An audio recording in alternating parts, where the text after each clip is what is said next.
What's up, everybody? This is another episode of Ball Sports. I'm Brandon again.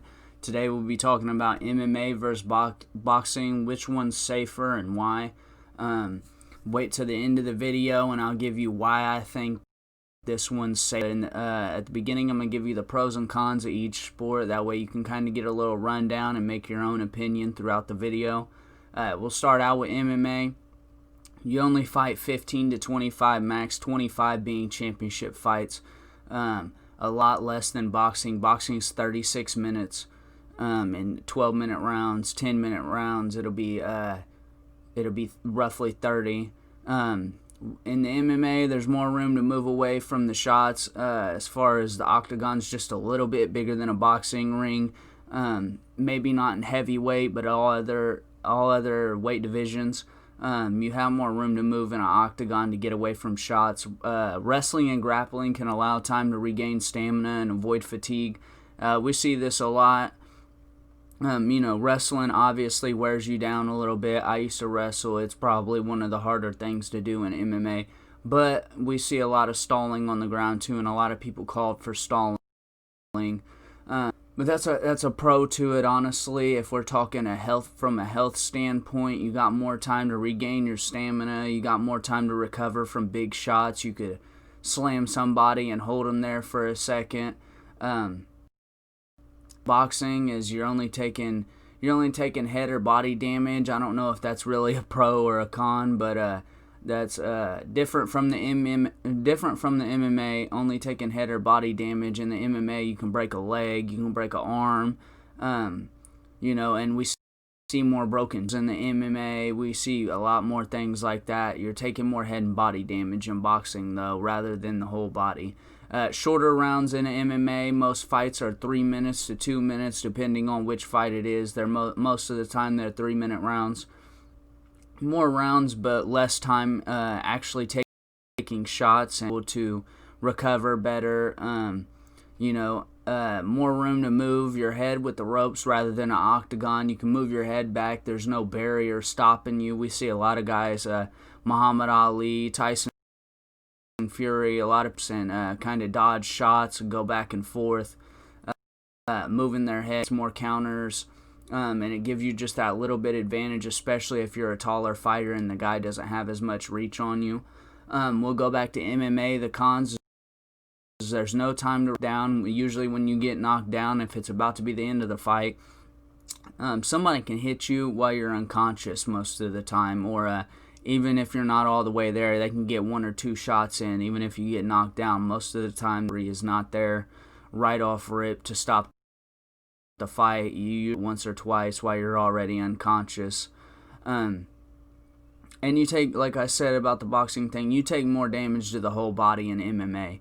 And that's just a fact right there. It's a lot different than boxing.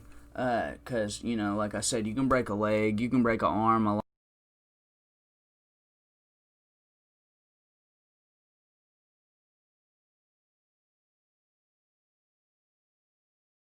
easier. A lot more rounds, more than double of them actually. Boxing gloves make for a harder punch. That's one con of it. Especially littler gloves. I know the MMA, they have the little B, but that's really most to protect their hands, not your face. Boxing gloves are just a little bit more safer. You don't get to eye poke. There's a lot of different things that I could go on about why a boxing glove is a little bit safer than an MMA glove. Not that either one are relatively good for your health, but boxing gloves, I feel, in my opinion, are just a little bit better.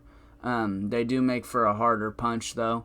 The cardio that goes into boxing match and the training is just absolutely crazy. These guys work their ass off training, and it's really a sight to see. If you get on YouTube up any video of boxers training, it's a lot to do with cardio. And if you're looking to get a good cardio workout, some boxing tips and some boxing videos will definitely increase your cardio. There's no doubt about that. In my opinion, though, I feel MMA is just a little bit safer because of the head trauma that does involve with boxing. we don't have any deaths in MMA, and there's been multiple deaths in the last year about boxing, so I feel that MMA is just a little bit safer. Like I said, neither one's really good for your health, honestly. These two sports are probably one of the worst for your health. This is the most contact you can get. This is a contact sport. Neither one are really safe for you. But at the end, I think MMA is just a little bit safer with the time you spend in there. The referee gets there a little better. And you don't 12 rounds. You get knocked down in boxing, you get 10 seconds to get up, and you got to fight again, regardless if you have a concussion, regardless if you're bleeding, anything like that. You got to get up and fight again. MMA, they'll call the fight easier than they do in boxing.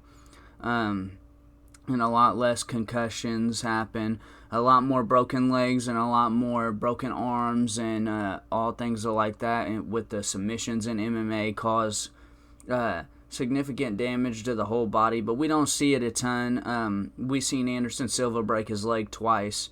That's really one of the most rare cases that we've seen in MMA. There's a reason behind this. Boxing has had deaths, and MMA has not had a reported death, although boxing has been around a longer time than MMA. I think MMA has only been around since the early 2000s. But if you like the video, make sure you like, subscribe, turn on the bell, make sure you get the notifications every time I drop a video. Like I said, MMA is safer than boxing. Feel free to argue in the comment section below. This has been another episode of Ball Sports. Thank you guys for listening.